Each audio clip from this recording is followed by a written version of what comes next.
So while everyone has been reaching for the low-fat option at the grocery store for the past few decades, it turns out whole milk has been quietly delivering some serious health benefits that most people have been missing out on completely.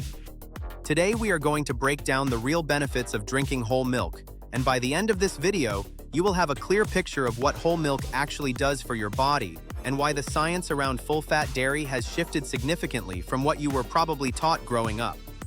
If this is the kind of content you find helpful, hit that like button. It genuinely helps more people find this video. And let's get into it right now. Before we get into the benefits, let's quickly look at what you are actually getting in a single 8-ounce glass of whole milk, because the nutritional profile is honestly more impressive than most people realize. You are looking at roughly 150 calories, 8 grams of protein, 8 grams of fat, 12 grams of carbohydrates, and about 300 milligrams of calcium, which is around 30% of your daily recommended intake in a single glass. And that is before we even get into the vitamins and minerals layered on top of that. Now, one thing worth saying up front is that for a long time, the fat in whole milk was treated like the enemy.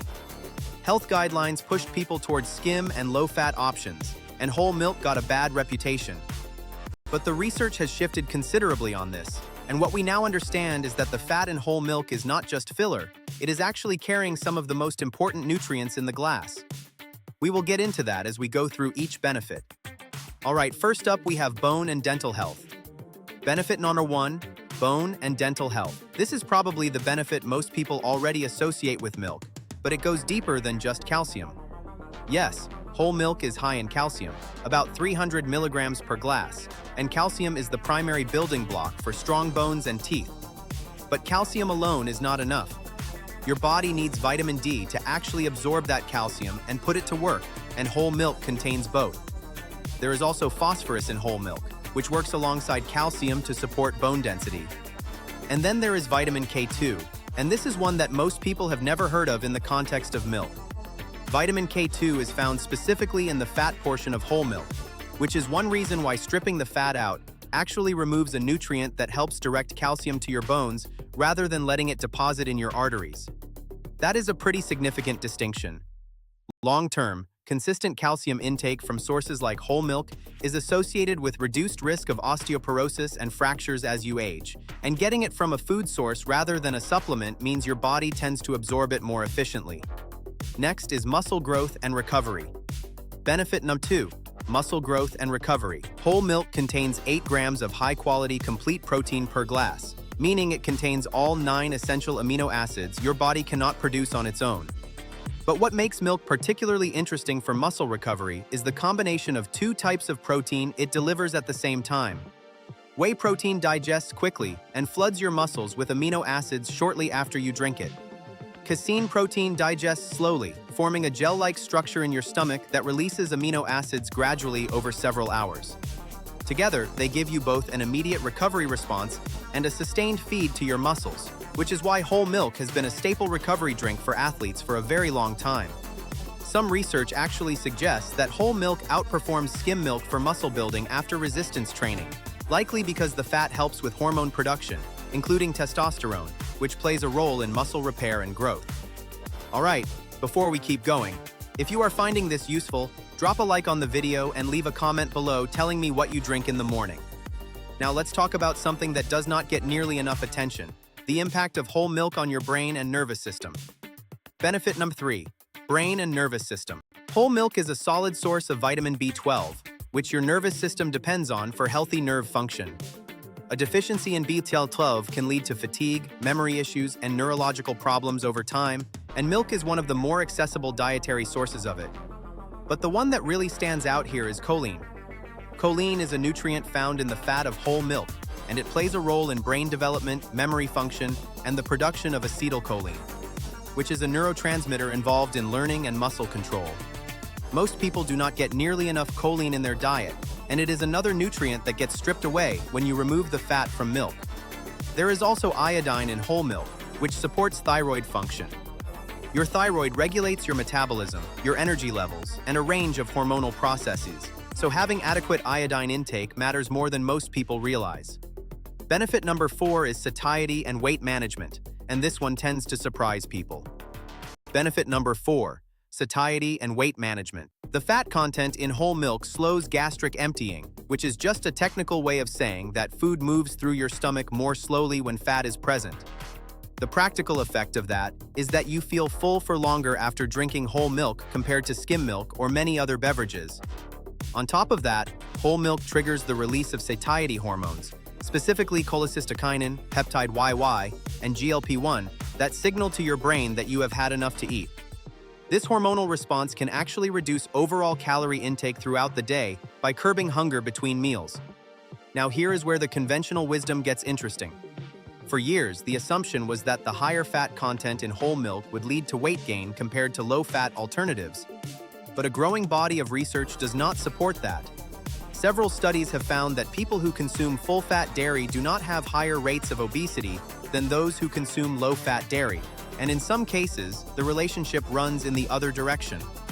The mechanisms are still being studied, but the fat phobia around whole milk appears to have been overstated. Let's move on to heart and metabolic health. Benefit number 5, heart and metabolic health. Whole milk contains a fatty acid called conjugated linoleic acid, or CLA, which has been studied for its potential benefits for heart health and body composition. It is found naturally in dairy fat and in the fat of grass-fed animals, and it is one of the nutrients that disappears when you go low-fat. Whole milk also contains potassium, which helps regulate blood pressure by counteracting the effects of sodium. Magnesium supports both muscle and heart function. And some research suggests that full-fat dairy consumption may be associated with modest increases in HDL cholesterol, the type that is generally considered protective for cardiovascular health. It is worth being clear that the research on dairy and heart health is nuanced and ongoing. The picture is not black and white. But what has changed is that whole milk is no longer being treated as automatically harmful for your heart the way it was in previous decades. Now, by the way, if you are someone who wants a deeper breakdown of how different types of fat affect your health, that is actually a topic I am planning to cover in a future video. So if that is something you would want to see, drop a comment below and let me know. Alright, let's talk about vitamins, minerals, and gut health, because this is where whole milk gets surprisingly broad in what it offers. Benefit number 6, vitamins, minerals, and gut health. Vitamin A in whole milk supports immune function, skin cell turnover, and eye health. Riboflavin, also called B2, supports your body's energy metabolism. Zinc supports immune function and wound healing. These are not trace amounts either. A couple of glasses of whole milk a day contributes meaningfully to your daily targets for several of these nutrients. On the gut health side, whole milk contains natural prebiotics that feed beneficial bacteria in your gut. And interestingly, some people who struggle to digest skim milk find whole milk easier on their digestive system, likely because the fat slows absorption and reduces the speed at which lactose hits the gut. Benefit number 7, skin and hair. Biotin, found in whole milk, is associated with healthy hair and nail growth. And lactic acid, which is naturally present in milk, has mild exfoliating properties that have been used in skincare for a long time. These are not dramatic, overnight effects, but for people who are already getting the other benefits from whole milk, the skin and hair support is a quiet bonus that comes along with it. Now let's talk about who specifically stands to benefit most from making whole milk a regular part of their diet. Children and teenagers are at the top of that list. The calcium, vitamin D, and fat are all critical during growth phases when bones and brains are developing rapidly. Athletes and people doing strength training benefit from the complete protein and recovery support. Older adults trying to maintain bone density as they age get meaningful support from the calcium and vitamin K2. People who struggle to maintain a healthy weight can benefit from the satiety effects. And honestly, anyone looking for a convenient, nutrient-dense food that covers a lot of nutritional ground in a single glass is a good candidate for whole milk. The biggest shift in nutritional thinking around whole milk over the past several years is that full-fat dairy is no longer the villain it was once painted as. The fat carries important fat-soluble vitamins. It supports satiety hormones. It contributes to muscle building. And the research no longer supports the blanket claim that it is bad for your heart. That does not mean whole milk is right for everyone. People with lactose intolerance, dairy allergies, or specific health conditions should obviously work with their doctor or a registered dietitian. But for the general population, the case for whole milk is a lot stronger than the low-fat messaging of the past few decades suggested. If you liked this video, please like and subscribe.